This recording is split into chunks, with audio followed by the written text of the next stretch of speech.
Riga, capital city of Latvia and home to more than 700,000 people. It has been declared World Cultural Heritage by the UNESCO. A good place to contemplate about contrasts. For example, the enlightening contrast between the Art Nouveau buildings and Riga's wooden houses. Strolling through the town, another less amusing contrast reveals itself. Beautifully restored buildings face other houses that have been much neglected. Green nets are wrapped all over the walls to keep dilapidated bits from falling on bypasses. Once sharp-cut ornaments are dissolving and the color of the original paint can only be guessed. And this is no isolated phenomenon. A striking number of Riga's buildings are abandoned or at least in a bad condition. Precious architectural heritage is falling to bits. Plenty of space remains unused. But there are efforts to regenerate the city. Whole areas have been restored, plenty other projects are going on. But what is being done? We are going to explore this issue and take you along. We are in Moskva's Vorstädte.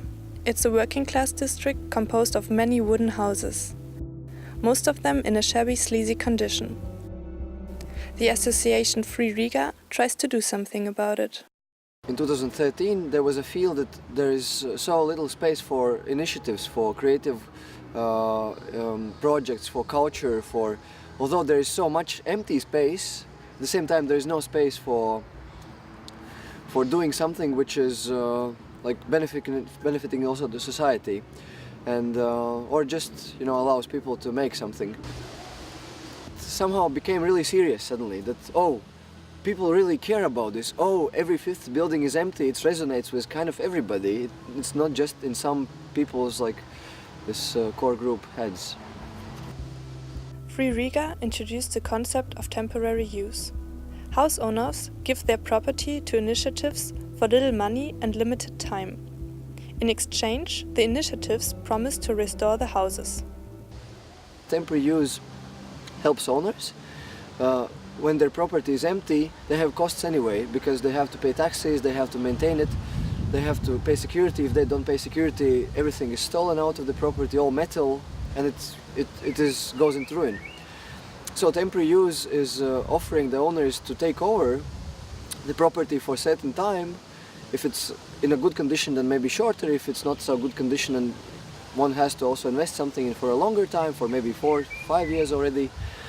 And we, as organizers of temporary use Free Riga, we curate and attract and work with initiatives, because we have this big network of initiatives in Riga, because we come from that environment. A year ago I heard about Free Riga, but I didn't call them. I wanted to understand what I want to do. So when I thought I was ready, I called them up and said I want to find a place to make something. Toms and his friends are restoring the house. They need a place for their film production firm. Also, they will organize concerts in the garden and turn the place into a cultural center. This house opened where we are here now, which was the first owner that she had been in our meetings, the first meetings, and she just had come to us herself and said, I have this house, I have 2 floors empty. The 3rd floor is okay, flats, I can manage that, but I don't know how to manage the first floors, because she didn't have enough money, and she wanted also really to have activity in this inner city neighborhood, which is a bit, shabby, run down, and people look at it kind of still not maybe so trusting. She wanted to have a culture place here. So that was why she was attracted by Free Riga idea. Free Riga started as an art movement. The sticker "Occupy Me" covered the whole city, marking empty buildings. Expanding from their arty roots, the movement began to organize, forming the association Free Riga. It is growing quickly and taking care of more and more houses. I imagine Free Riga in 10 years, that we would have helped to open in 10 years probably some 60, 70 buildings. So we are just now in the process of going out.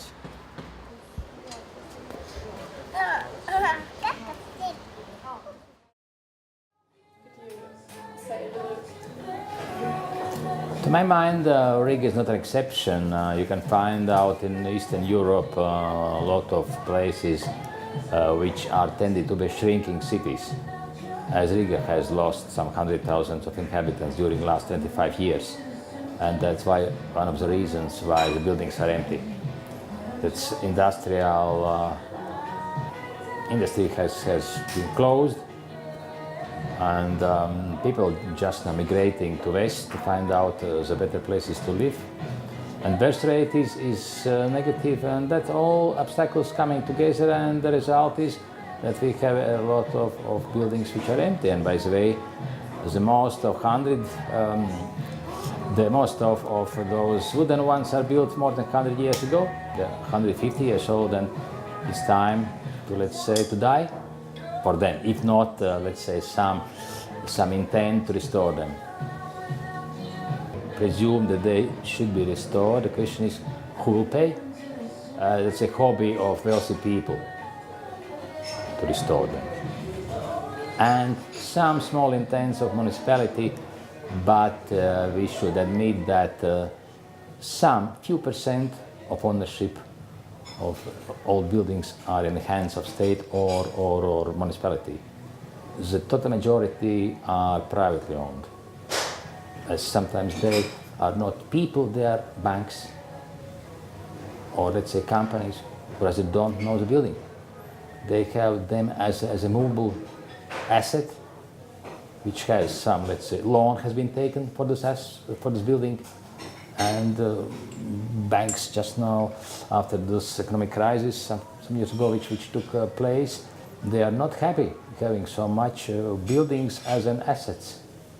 But they're not interested in restoring them, as they have no idea what to put in.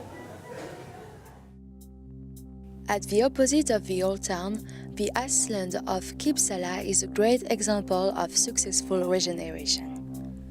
After the Soviet collapse, the architects Maris and Zyga Gaile started to transform the former neighborhood of fishermen into a new design area. But beauty has its price. The working class doesn't live here anymore. The neighborhood is rich, and a new part of the Riga society took possession of the place. However, not all buildings look like this on the island. There are still empty places which need to be restored and used for something. It is the case of Zunda Garden. Not used by anyone, the former factory is now the welcome land of temporary cultural events. It is in this structure that we found back Free Riga. The movement offered the opportunity to Total Dobsher, an arts center organization, to use the space. Tonight, it is the first event of Total Dobsher here, a concert of another kind where the activists have a part to play. We joined Free Riga because of one reason, to have a space to run our activities. I'm very happy about this movement, Free Riga. What we a little bit miss is the involvement or more active participation from those who are looking for the space. And now we are here doing this first event in the space of Free Riga, and this is a concert of sound artists. There are things going to be going on around the whole space, and we don't want you to kind of be distracted by what you're seeing, just to have a listen, just to listen and experience the sound, just a sound.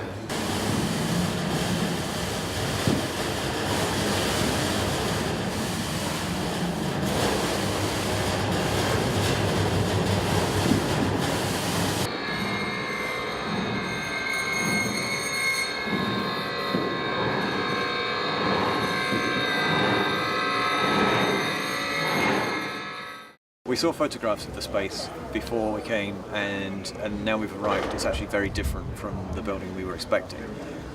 We were going to use the walls more, but they actually don't make as much sound as we thought they would. The space isn't actually that echoey, which we thought it might be. Things like that, and it's a lot bigger than we thought. So it's quite a challenge to work in a space like this. Some of us using quite quiet settings, but I think we've got ways of dealing with that as well.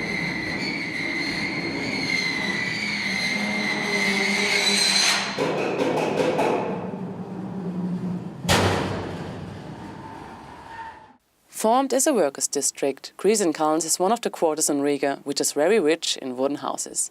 Since 2013, Korka Riga has been establishing itself as the intellectual center of the quarter when it comes to preserving, archiving and educating about this wooden heritage.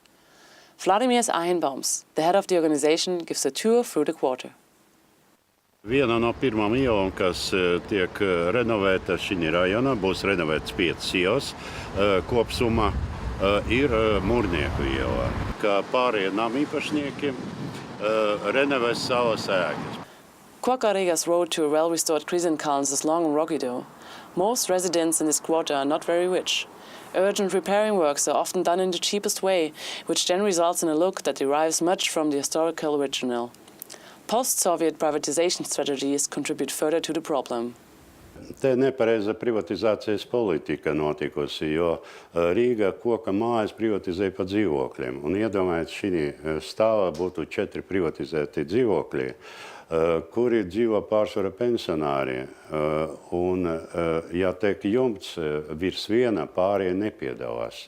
Dēļ tā, ka viņam nav naudas. Galvenais ir naudas problēmas. Bieži notiek tā, ka tagad man bija gadījums arī, es gāju konsultāciju, ka cilvēki uzlika jaunu parketu, bet viņam caurules vecas. Viņi, protams, sabojājušies, visa apakšējais karkas ir sapulis, jā, dēļ tā, ka ūdens ietveca caurule. Viņš negrib mainīt, un viņam stāsta, kā vajag mainīt, bet viņš saka, es neaiztikšu savu parketu. Pārējais viss gaida, kad mājas sabruk vai nodegs, tad viņi saņems jaunus dzīvokļus.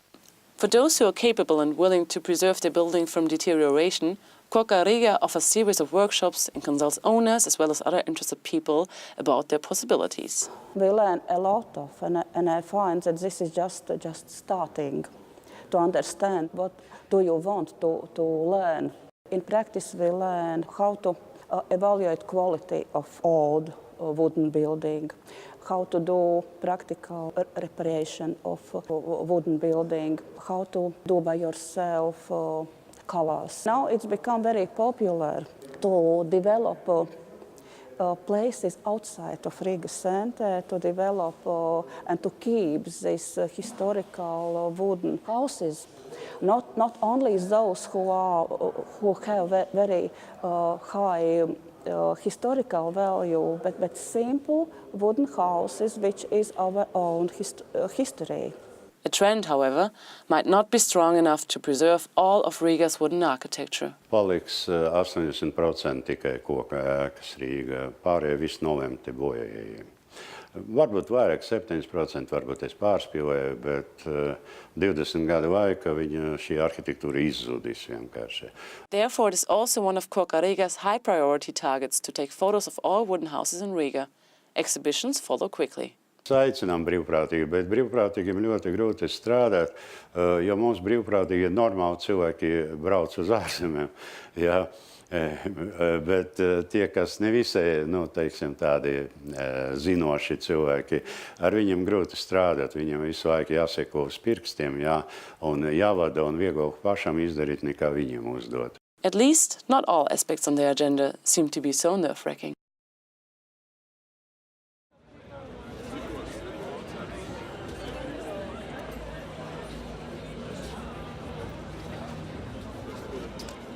Calciama Quarter, a Thursday evening. As usual during the summer months, the venue organizes a concert. The yard is full and it will be the same if we had come for their Saturday markets.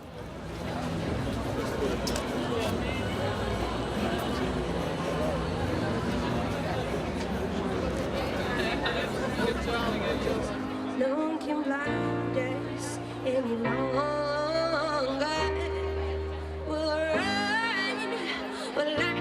Chase us high, but lucky see for us. I will never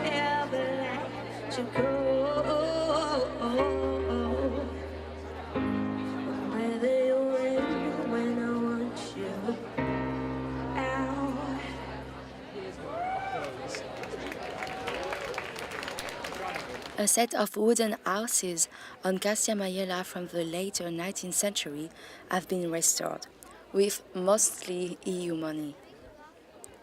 And for the next 50 years, nobody needs to worry about. They are incorporated into a functioning business model that keeps them alive and used like in the good old days.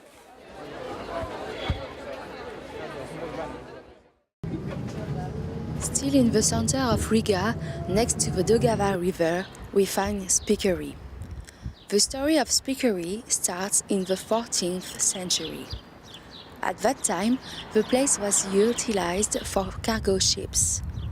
The storehouses that one can see in the quarter today were built in the 19th century. While before it was a dubious area where nobody would go, Spikerry became a cultural place where art galleries, museums, restaurants and other offices coexist. This change was actually possible thanks to the city and the European Union founding. 3 to 4 years ago, where the place was new, it was a popular cultural spot. Now the quarter seems to have more difficulties to attract people. It suffers from the high trends and the appearance of new trendy spots. Still, Spikerry is and will be a model of urban regeneration for the city of Riga. I suppose there should be some changes in the law, for example, this case on squattering, given rights to enter the building if it's not inhabited, to rise up taxes on the buildings which are left for a fate. And anyway, those administrative regulations, that's one of the ways. And other, there are maybe too much regulations on a matter of preserving, keeping as it is. As we can't, let's say, put on one plate Kipsala and Moskover Forster. A big difference in the quality of the dwelling houses per se. It's crude to say stay as it is in Moskover Forster, this working class rubbish, I should say, the slums. Let's keep them, let's try to restore. There should be given chance to coming in investors, developers, make new dwelling houses cheap, in a good sense, low rise, I suppose, 2-3-story houses. The question is for which reason you are going to restore. The houses are intended to be livable. We are not making a museum. Well, what have we seen? Riga's resurrection is pushed forward by plenty different initiatives. But shall all buildings benefit from restoration or only great works of architecture? What is restoration all about? For a city like Riga, a compromise has to be found. The heart of the city is falling to pieces. This is not only a problem of aesthetics, but also a problem of space to live in. The remaining bits are too expensive for most ordinary people. They have to be satisfied living in concrete tower blocks from Soviet times in Riga's suburbs.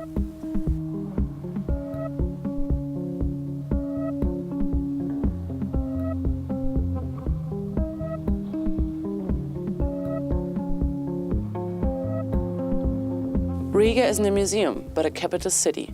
Social and pragmatic needs compete with architectural heritage preservation. Riga lacks a unified regeneration strategy. What could encourage people to take care of run-down buildings? The organizations do their share, but political changes could enhance the progress. Maybe we could further raise the taxes for degenerated buildings or possibly legalize squatting. It could also be helpful to condense the legal framework for restoration, which is currently so complex that it's preventing many positive actions. There's a lot to think about and even more to do. But well, this is Riga. If the Art Nouveau is Riga's salt and the wooden buildings are the peppercorns, then maybe the rundown houses are the vinegar. A city of paradoxes, under ever ongoing work. A city that will never be finished.